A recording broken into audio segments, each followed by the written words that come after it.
Hello नमस्कार, मैं सोनू कुमार, प्रेरणा classes में आपका स्वागत है। आज हम लोग पढ़ेंगे क्लास 10th का प्रश्नावली 3.4, जिसमें हम पिछले क्लास में पिछले वीडियो में इसका समीकरण बना दिए थे। जो 2 नंबर का है ना, निम्न समस्याओं को रखे समीकरण बनाइए और उनका हल कीजिए। यदि अस्तित्व उनका हो तो विलोपन विधि से ज्ञात कीजिए। ठीक है, उसमें बता दिए थे यदि अंश में 1 जोड़ दे और हर में 1 घटा दे तो वो 1 में बदल जाता है। ठीक है, अंश को x मान लिए, हर को y मान लिए। तो हमको भिन्न होता है अंश बटा हर। अंश ऊपर होता है तो x को ऊपर रखेंगे, y को नीचे रखेंगे। ठीक है, अब यहाँ कह रहा है कि यदि अंश में 1 जोड़ दे और हर में 1 घटा दे तो भिन्न 1 में बदल जाता है। तो बराबर 1 हो गया। अब आधा तिरछी गुना कीजिएगा तो 1 से कम x, 1 एकम 1, ऐसे गुना कीजिएगा ऐसे, तो y एकम y -1 हो जाएगा। और y को इधर ले जाएंगे तो x - y बराबर -2 हो गया। -1 -2 हो गया। ठीक है, समीकरण 1 मान लीजिए। फिर कह रहा है कि यदि हर में 1 जोड़ दे तो भिन्न 1/2 हो जाता है। ठीक है, हर में क्या करना है, 1 जोड़ना है। क्या करना है, नीचे वाला में 1 जोड़ देना है। हर क्या है, y है, 1 जोड़ दे तो क्या हो जाता है, भिन्न 1/2 हो जाता है। अब इसको कोना का गुना कीजिए ऐसे, तो 2x ऐसे गुना करेंगे तो y एकम y और 1 एकम 1। अब इसको इधर लाइए तो माइनस हो जाएगा, बराबर की तरफ प्लस में जाएगा तो माइनस हो जाएगा।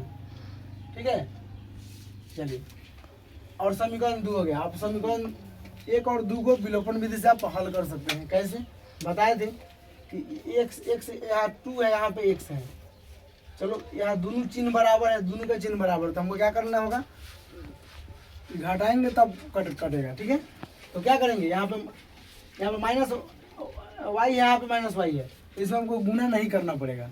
क्या करना नहीं पड़ेगा, गुना नहीं करेंगे। तो क्या करेंगे, सीधा समीकरण 1 को समीकरण 2 से घटा देंगे। तो समीकरण 1 यहाँ है, इसको लिख लीजिए। समीकरण 2 यहाँ है, इसको लिख लीजिए। अब घटाएंगे तब करेगा। तो घटाव में क्या करते हैं, नीचे का साइन चेंज करते हैं, नीचे का चिन्ह बदलते हैं।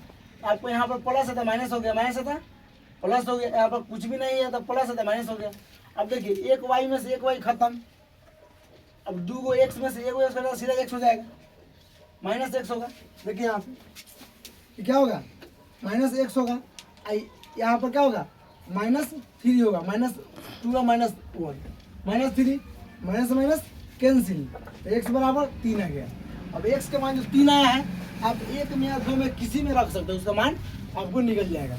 तो समीकरण 1 में रख दिए, देखिए यहाँ पे है ना, है तो x का मान रखना है। तो x की जगह पर 3 है, यहाँ 3 रख दिए। अब इधर आएगा तो क्या हो जाएगा, इधर प्लस है, बराबर की इधर अगर प्लस होता है बराबर को जाएगा तो माइनस में हो जाएगा, तो माइनस में हो गया। अब देखो, माइनस क्या किया जाता है, जोड़ दिया जाता है। माइनस होता है, प्लस उसको जोड़ देते हैं। तो -3 और -2 क्या, -5 होगा ना, -5 क्या। अब यहाँ देखिए, ये तो -y है, माइनस खत्म, तो y बराबर कितना आ गया, 5।